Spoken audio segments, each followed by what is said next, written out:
Hi ಇದು Monday mini blog. ಸಾಮಾನ್ಯವಾಗಿ ಲಸ್ಸಿ ಅಂದರೆ ನನಗಷ್ಟು ಇಷ್ಟ ಆಗಲ್ಲ, ಆದರೆ ನನ್ನ ಹಸ್ಬೆಂಡಿಗೆ ತುಂಬಾ ಇಷ್ಟ.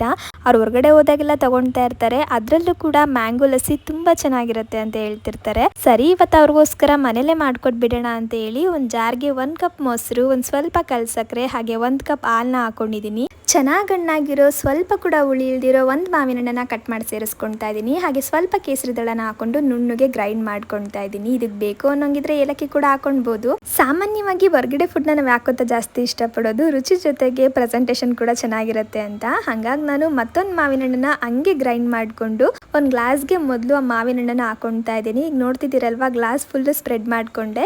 ಇದಾದ್ಮೇಲೆ ರೆಡಿಯಾಗಿರೋ ಲಸ್ಸಿನ ಅದಕ್ಕೆ ಹಾಕೊಂಡು ಸ್ವಲ್ಪ ಮಾವಿನ ಹಣ್ಣು ಕೂಡ ಕಟ್ ಮಾಡಿ ಮೇಲ್ಗಡೆ ಸೇರಿಸ್ಕೊಂಡಿದ್ದೀನಿ. ಬೇಕು ಅನ್ನಂಗಿದ್ರೆ ಐಸ್ ಕ್ರೀಮ್ ಕೂಡ ಹಾಕೊಳ್ಬೋದು. ಈಗ ನೀವು ನೋಡ್ತಿರ್ಬೋದು, ಕಲರ್ಫುಲ್ ಆಗಿರೋ ಮ್ಯಾಂಗೋ ಲಸ್ಸಿ ರೆಡಿನೇ ಆಗೋಯ್ತು. ಇದನ್ನ ಸ್ವಲ್ಪ ಹೊತ್ತು ಫ್ರಿಜ್ಜಲ್ಲಿ ಇಟ್ಟು ಅದಾದ್ಮೇಲೆ ಕುಡಿದ್ರೆ ತುಂಬಾನೇ ರುಚಿಯಾಗಿರುತ್ತೆ. ಇನ್ನು ನಮಗೆ ಸ್ವಲ್ಪ ಹೊರಗಡೆ ಕೆಲಸ ಇತ್ತು ಅಂತ ಹೇಳಿ ಹೋಗಿದ್ದು. ಈ ತರ ಹೊರಗಡೆ ಹೋಗಿ ಬಂದಾಗ ಈ ಲಸ್ಸಿನ ಕುಡಿದ್ರೆ ತುಂಬಾನೇ ಹಿತ ಅನ್ಸುತ್ತೆ. ಒಂದ್ಸಲ ಟ್ರೈ ಮಾಡಿ.